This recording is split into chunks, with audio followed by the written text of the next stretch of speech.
Welcome to MiConvert. In this tutorial, I will show you how to convert JT files to GLTF format, completely free and online.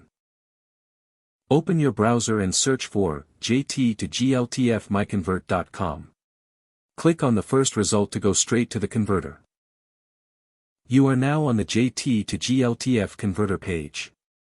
The interface is clean and easy to use. Let's upload a file. Click the Choose File button. A file picker will open. Select the JT file you want to convert, then click Open.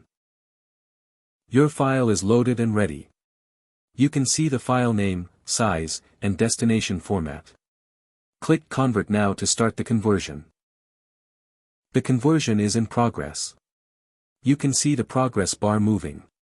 This usually takes just a few seconds. Done. Your file has been successfully converted.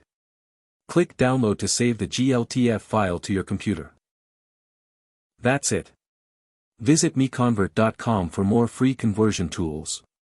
Subscribe for more tutorials. Thanks for watching.